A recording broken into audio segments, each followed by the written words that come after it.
Hello students, I Mrs. Madhvi Mhatre welcome you all in the next lecture of Mathematics 1. We have started with chapter number 4. The name of the chapter is Ratio and Proportion. In the previous lecture we have seen what is ratio and then we have studied properties of ratio. Afterwards, we have discussed the solved examples from the textbook. Now today we will start with practice set 4.1. But before that, just revise the properties of the ratio once again so that you can understand the sums better. Okay, so let us start with the properties of ratio. First property here is ratio of numbers A and B is always written as A is to B, or it is written as A upon B. That is means in the form of numerator and denominator. Here A is called as predecessor and B is called as successor. Also they are called as first term and second term.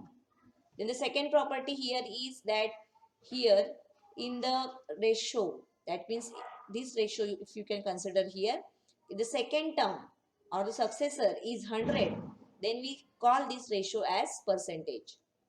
Then third property here is the ratio remains unchanged if its terms are multiplied or divided by non-zero numbers. Okay, that means A is to B is same as AK is to BK. Both the places we can multiply by the same number. This property is applicable to the more terms also. We can have more terms in the ratio, like here we have 3 terms and we can have more than 2 or 3 terms also. It is applicable everywhere to the ratio that we can multiply or divide the terms by the same number, but condition is what, that number should be non-zero. Okay, next, the quantities taken in the ratio, they must be in the same unit. If they are not same unit, we cannot find the ratio. Let us take the example along with the fifth property here. The example is like here. See, the ratio, if we want to find out of 2 kg and 300 grams, then we cannot write it as 2 is to 300. See, this kg and this is gram, they are having different units. So we cannot find the ratio. So they must be expressed in the same unit. That means this kg, we need to convert into grams. We know that 1000 grams is equal to 1 kg. So this 2 kg we can write as 2000 grams. And then the ratio will be compared as 2000 is to 300. And when we reduce it, then we will get 20 is to 3. And then the last property here is the ratio is unitless. Here we cannot write ratio. I'm sorry, we cannot write the unit to the ratio. Here as we have kg and grams, but afterwards we have converted to grams both the places. So we are comparing only the numbers. We are not comparing units because already they are in same unit. So ratio is unitless. We don't have any unit to the ratio. Okay. So these were the properties. Now let's start with practice set 4.1. So all of you please be ready with your textbook, notebook and pen. And you go on writing the sum along with me. If you are lagging behind, then you can pause the video and you can write down the sums. But you know, writing it is very important. When you write it, you understand it better. Okay, so let us start. Practice set 4.1. From that very first question is, from the following pairs of numbers, find the reduced form of ratio of first number to the second number. Okay, so here we are provided with pairs, and for that we have to find out ratio of first number to the second number. That means first number will come in numerator and second number will come in denominator. Or in other words, first number is predecessor and second number is successor. Okay, so let us start with the first one here, 72 and 60. So the ratio we can write as, the ratio of 72 is to 60 we can write as 72 is to 60, which is same as 72 upon 60. Now see these two numbers 72 and 60, they are in which table? And while thinking, we have to think of the highest table. Like you know that 72 and 60, they are in table of 2 also. They are divisible by 2 also. They are divisible by 4 also. They are divisible by 6 also. But we have to think of the HCF, highest common factor. So here 72 and 60, they are in table of 12. So 72 we can write as 12 into 6 and 60 we can write as 12 into 5. And then this 12 and 12 which is present both the places, which is constant here, that we can cancel, and we got 6 upon 5. So the answer is 6 is to 5. Okay, since it is told that write the ratio, we have to write in the form of is to 6 is to 5. Now let's go ahead towards the second question. 38 and 57. So the ratio of 38 to 57, we will write as 38 is to 57, which is same as 38 upon 57. Now see, 38 we can express as 19 into 2 and 57 we can express as 19 into 3. Okay, we have to think of the biggest table here, that these two numbers, they appear in which table. Okay, so same number we have to write both the places, then only we can cancel it. We can cancel that constant factor.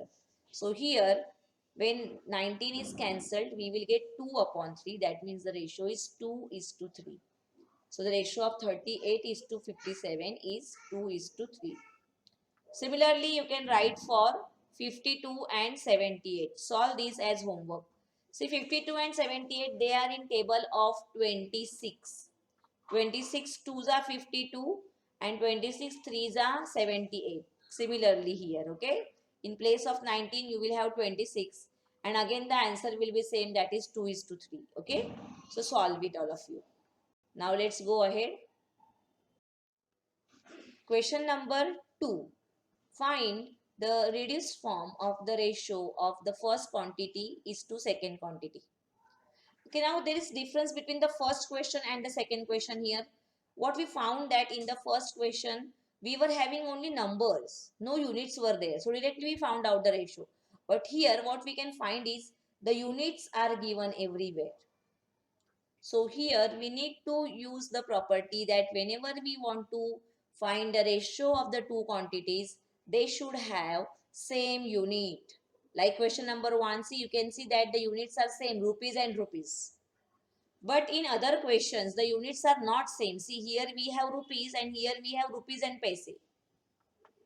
Here we have liter and here we have ml, means milliliters. Similarly, here units are different, 3 years, 4 months. So we need to convert them in at least 1 unit. That means here we have to convert this whole quantity into months. Similarly, here also you have to convert into months.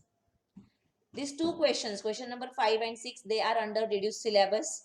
So take a note of this. Now, as I told you in the previous lecture that you go through all the conversions. So I hope you might have done that and you know the conversions very well. So I am solving here question number 1 and 2, and 3 and 4 you will solve by yourself. So for third one, these liters you need to convert in milliliters. So you should know that 1000 ml is equal to 1 liters. Similarly, here as I have said, you will convert this in months. So years you have to convert in months. So you must know that 1 year is equal to 12 months. And by using that, you can do the conversion. Okay, now let's start with the first one here. Rupees 700 is to rupees 308. So we have to find ratio of first to the second. So 700 will come in numerator and 308 will come in denominator. Now here we have to think of the highest number which can be cancelled, or in other words we can say that we have to think of the HCF of these two quantities, highest common factor, and that highest common factor is 28. So 700 we can express as 28 into 25 and 308 we can express as 28 into 11. Okay. Now this 28 and 28 which is constant, that will get cancelled here. And we will get the answer as 25 upon 11, which we can write as 25 is to 11. Correct? Now let's go to second one. Rupees 14 and rupees 12 paise 40. So as I told you previously that here the units are not same. So we have to make them same. So let's convert these rupees into paise. So we know that 1 rupee is equal to 100 paise, and by using that we can write down rupees 14 as 14 into 100 equal to 1400 paise. Similarly, rupees 12 paise 40 we can write as 12 into 100. See, 12 rupees we are converting to paise. So 12 into 100 plus the 40 paise. So that will be 1200 plus 40, that is 1240 paise. See, now what you can observe here, the units are same, 1400 paise and 1240 paise. Now we can find out the ratio. So that we can write as 1400 upon 1240. So this 10 and 10 we can cancel and we can write it like this, 140 upon 124. Now here the highest common factor is 4. So 140 we can write as 4 into 35 and 124 we can write as 4 into 31. So 4 and 4 will get cancelled here and the ratio is 35 upon 31, that is 35 is to 31. Okay. Now by using the same method you will solve question number 3 and question number 4 as homework. Okay. Now let's go ahead towards the next question. Express the following percentages as ratios in the reduced form.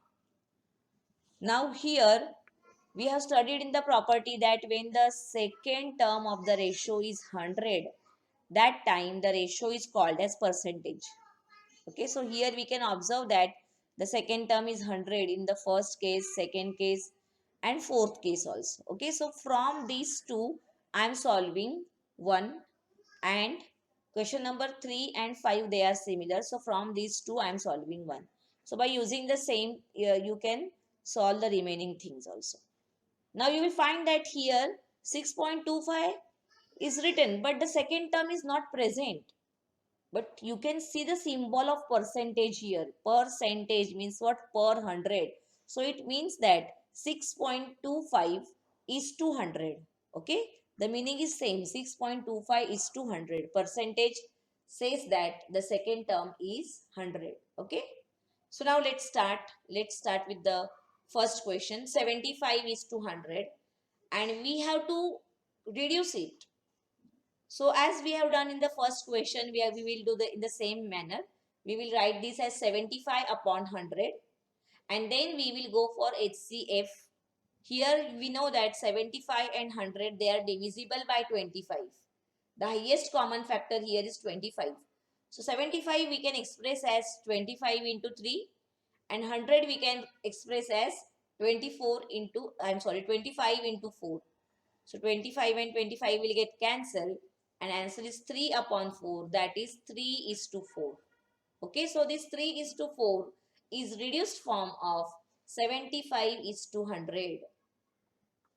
Similarly, you can solve question number 2 and question number 4. Do it by yourself. Then I am solving third one.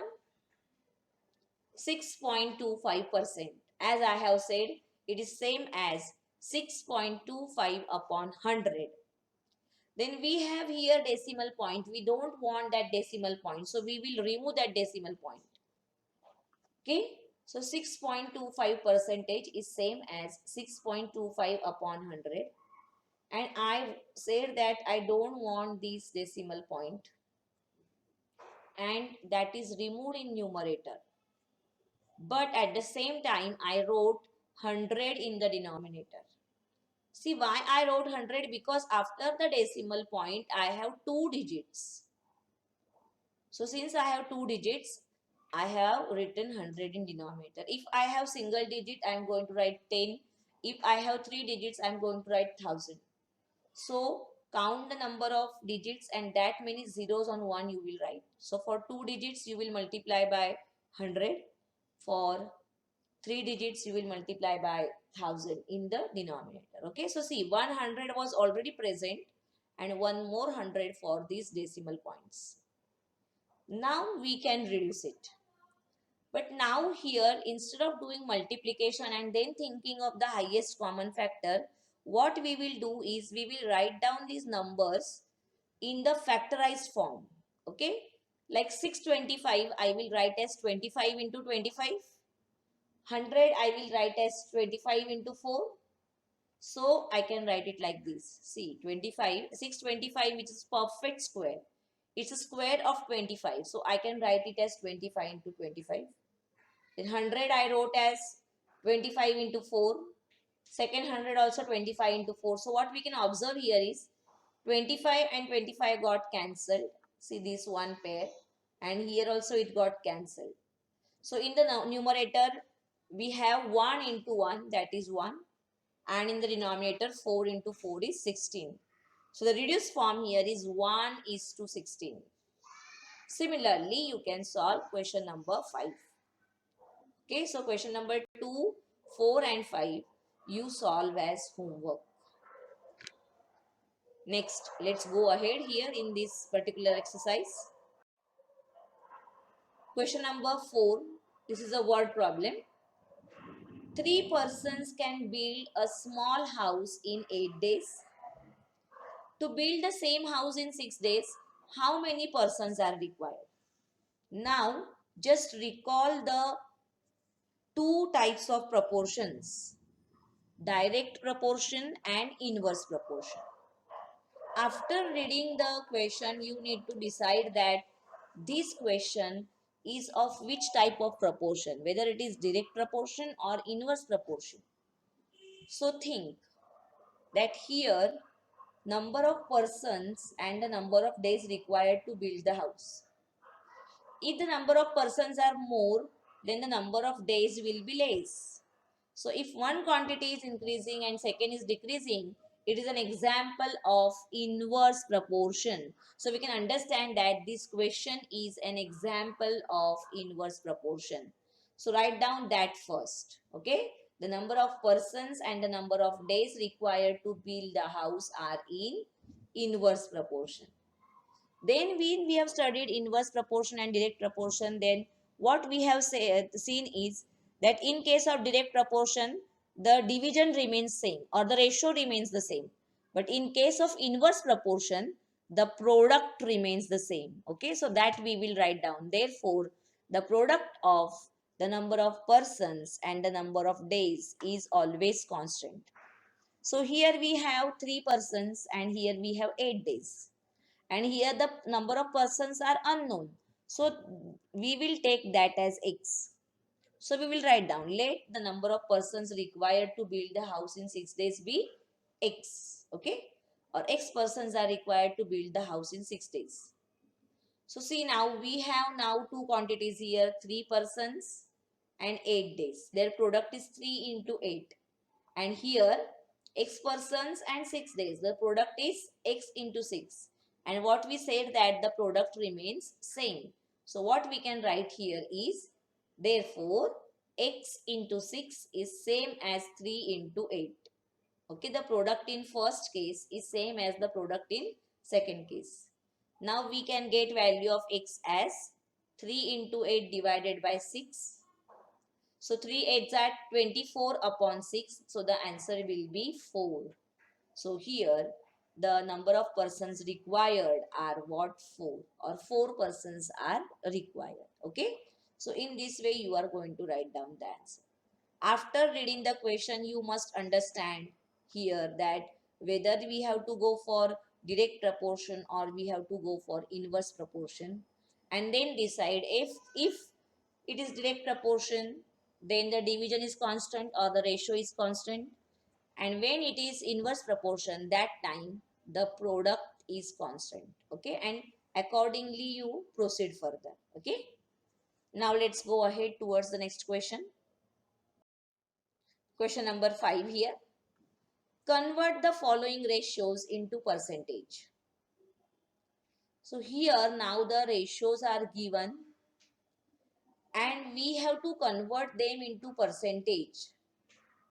So just recall the property of percentage. What is percentage? Percentage is a ratio where the second term is 100, we want second term 100 here. Okay, then we can convert it into percentage. Okay, so let's start with the first one here. 15 is to 25, that we can write as 15 upon 25. Now see, in the denominator we want 100. So 25, if we multiply by 4, we are going to get 100. So I understood that I have to multiply 25 by 4 to get 100. But according to the property, I have to multiply both the terms of the ratio. So if I am multiplying in denominator by 4, then I have to multiply in numerator also. Both the places I have to multiply, so that the original ratio is not disturbed. We are multiplying both the terms by the same non-zero number. So that non-zero number here is 4. Why? Because 25 fours are 100. So when we multiply, 15 into 4 is 60 and 25 into 4 is 100. So we have converted into percentage, that is 60 is to 100, which we can write as 60%. Or the second easy method is what? When you want to convert it into percentage, you have to simply multiply that by 100. Okay, so 15 upon 25 into 100. So you can cancel here. See, 25 ones are 25 and 25 fours are 100. And then we will get 15 into 4, that is 60%. Okay, so either you can solve in this way or you can solve in this way. I am sure that you will feel that the second method is easier and you can certainly use that. Okay. Now similarly, second one you can solve. Here 50 you have. That means you will multiply both the places by 2 and then you will get answer. Or if you use the second method, you will directly multiply by 100 and then the 50 will get cancelled with 100 and then you will get the answer. Here also the same way, 7 upon 10, you want 100 here. So you can multiply and divide by 10 both the places and you can get the answer. Okay, so solve these two as homework. Now out of these two, I am taking fourth one. So let us start. 546 upon 600. Now I want 100 here. Now in the previous case, 25, it was less than 100. So we thought of multiplication here. But here now, 600 is greater than 100. So we can't think of multiplication. Instead, we can think of division. We know that 600 is multiple of 100. 100, 6 are 600. So if we divide here by 6, then we are going to get 100. So here, instead of multiplying, we are going to divide by 6 both the places. So 546 divided by 6. Similarly, 600 divided by 6. So when you divide, here you will get 91 and here you will get 100. So we got the second term as 100. So it's nothing but percentage, which we can write as 91%. Now you can use this second method also here. So see, 546 upon 100 into 100 you do. 2 zeros will get cut and simply you divide 546 by 6 and then you will get the answer as 91%. Okay. So any method you can use. Now let's go ahead. Question number 6 again. Again it is a word problem. The ratio of ages of Abha and her mother is 2:5. At the time of Abha's birth, her mother's age was 27 years. Find the present age of Abha and her mother. Okay, now whenever we have question of the ratio, always we have to start with the statement of that ratio. That means the same statement you will copy down as it is in the question, that the ratio of ages of Abha and her mother is 2:5. Now see, the ratio is always in reduced form and always it has some common multiple, and that common multiple we are taking as x here. So what we will write down, let the common multiple of the given ratios be x. See, all these statements are common everywhere. First write down the statement about ratio, then write down about the common multiple. Now from this we can write down the present age of Abha and her mother. So what we can say that the present age of Abha is 2x years, 2 into x, the common multiple, and that of mother is 5x years. Okay. Now we can go towards the condition. See, at the time of Abha's birth, her mother's age was 27. What this statement indicates is the difference between their ages is 27. When Abha was born, her mother was 27. At that time, Abha was 0 years old. That means it shows that the difference between their ages is 27. So we can write down according to the given condition, 5x minus 2x is 27. The difference between their ages is 27. And therefore, we can write down 3x is equal to 27. See, 5x minus 2x is 3x. And therefore, x is equal to 27 divided by 3, that is 9. We got value of x here. But we don't have to stop here. See what is asked to us, that find their present ages. So again make use of these two statements here from the answer, that what are the present ages denoted by? They are 2x and 5 years respectively. So by using this we can write down, therefore the present age of Abha, that is 2x, means 2 into 9, that is 18, and for mother it is 5x, that is 5 into 9 is 45. And then we can write down the final answer as statement that the present age of Abha and her mother are 18 years and 45 years respectively. Or you can write down, therefore the present age of Abha is 18 years and the present age of her mother is 45 years. Okay. So in this way you can complete it. Now let's go ahead. Now question number 7 and 8.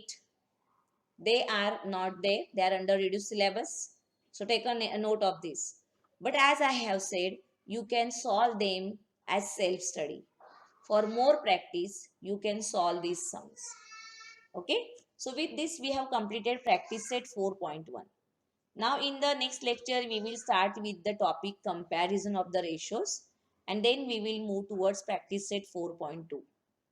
So all of you please do practice the sums. Also, you go through all the solved examples in the textbook. And even the sums are under reduced syllabus, as I have told you. You can solve them as self-study. If you face any problem, then you can ask me. Okay. So students, today I am stopping here. We will meet in next lecture. Till that, you stay home, stay safe, take care of yourself. Thank you, students.